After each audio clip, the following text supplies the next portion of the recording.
Welcome back. నా పేరు Ravi. Piduguralla SS car mechanic నుంచి మాట్లాడుతున్నాను. ఫ్రెండ్స్, ఈరోజు మన గ్యారేజ్కి ఇచ్చిన కంప్లైంట్ ఏంటంటే బొలెరో నియో అనేది మనకు పికప్ లేదు. అంటే ఎక్సలేటర్ 1 ఐడిల్లో అటు ఆడడము, అది ఒకసారి మనం ఓబిడి పెట్టి చెక్ చేస్తే ఏంటంటే మనకి ఆల్పిజర్ సెన్సార్ కంప్లీట్ చూపించింది. నా చేతిలో చూస్తున్నారు కదా ఆ సెన్సార్.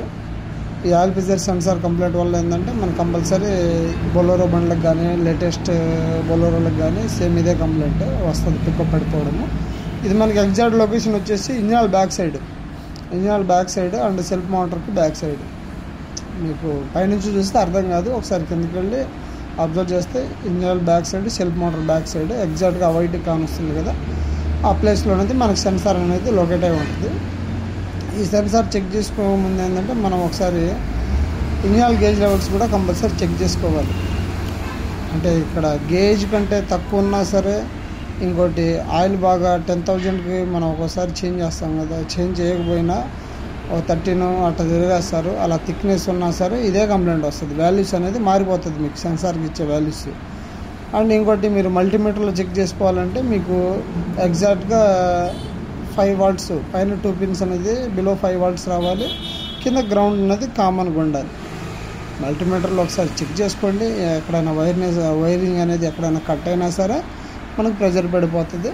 మల్టీమీటర్లో చెక్ చేసుకోండి. ఇంకోటి ఆయిల్ లెవెల్స్ ఉన్నాయో లేదో ఈ రెండు చూసుకున్న తర్వాత మీరు సెన్సార్ అనేది రిప్లేస్మెంట్ చేసుకోండి. ఎందుకంటే ఆ ఐటమ్ అనేది కొద్దిగా ఎక్స్పెన్సివ్ ఐటమ్ కాబట్టి ఒకసారి ఇప్పదీసే ముందు మనం క్లియర్ కట్గా ఒకసారి అన్నీ చెక్ చేసుకోవాలి. ఏదైనా సరే మనం ఓబిడి పెట్టి చూసుకుంటేనే మనకు క్లారిటీ వస్తుంది. ఈ లేటెస్ట్ BS6 వెహికల్స్కి మనం నార్మల్గా ఎంత చేసినా తేడా పడుతుంది. కాబట్టి మీరు కంపల్సరీ ఓబిడి పెట్టి చెక్ చేసుకోండి. అండ్ ఇంకోటి వచ్చేసి మనకి ఐటమ్ వచ్చేసి దగ్గర అప్రాక్సిమేట్లీ 3,200 చిల్లర అనేది పడుతుంది. ఈ ఐటమ్ ఇప్పదీసే ముందు ఏంటంటే మీరు 1-4 సార్లు చెక్ చేసుకున్న తర్వాత ఐటమ్ తెప్పించుకోండి. న్యూ ఐటమ్ ఇది మనకు మహేంద్ర అడ్వాన్స్లో దొరికిద్ది.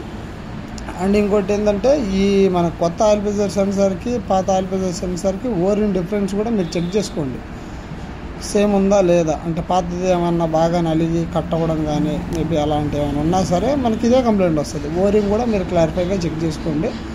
ఇక నేను బిగిస్తున్నా కదా, ఎక్కడ సెల్ఫ్ మోటార్ బ్యాక్ సైడ్ కింద పడుకుంటేనే కానీ మీకు ఈ సెన్సార్ అనేది అర్థం కాదు.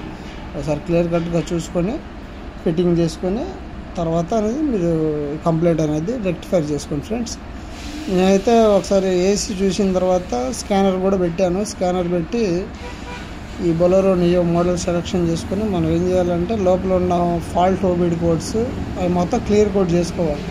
క్లియర్ కోడ్ చేసుకున్న తర్వాత మీరు బండి వెహికల్ స్టార్ట్ చేస్తే మీకు RPM అనేది వస్తుంది. ఫ్రెండ్స్, అది అలా చూడకుండా మనం ఒక్కోసారి ఏంటంటే ఓబిడి పెట్టకుండా సెల్ఫ్ కొట్టినా సరే స్టార్ట్ అవుతుంది. కొన్నిసార్లు ఏంటంటే స్టార్ట్ అయితే కానీ మీకు ఎక్సలేటర్ అనేది రాకపోవడం అలా ఇష్యూస్ జరుగుతూ ఉంటుంది. ఒకసారి మీరు కంపల్సరీ క్లియర్ చేసుకున్న తర్వాత ఇంజిన్ స్టార్ట్ చేసి చూసుకోండి. ఫ్రెండ్స్, మేమైతే చూసాము మొత్తం each and everything 5 kilometres trail కూడా వెళ్ళొచ్చాము, అంతా బాగానే ఉంది. ఇక నుంచి మన యూట్యూబ్ ఛానల్లో కంపల్సరీ వీక్లీ 3 వీడియోస్ వస్తుంది మెయిన్ టాపిక్స్ మీద. అంటే మనకు ఓన్ వెహికల్స్ ఉన్న వాళ్ళకి, ట్యాక్సీ డ్రైవర్లకి మంచి ఇంపార్టెంట్ టిప్స్ అనేది చెప్తూ ఉంటాను. ఫ్రెండ్స్, మీరు కంపల్సరీ సబ్స్క్రైబ్ చేసుకోండి. వీక్లీ 3 వీడియో అనేది నేను కంపల్సరీ అప్లోడ్ చేయడానికి ట్రై చేస్తాను.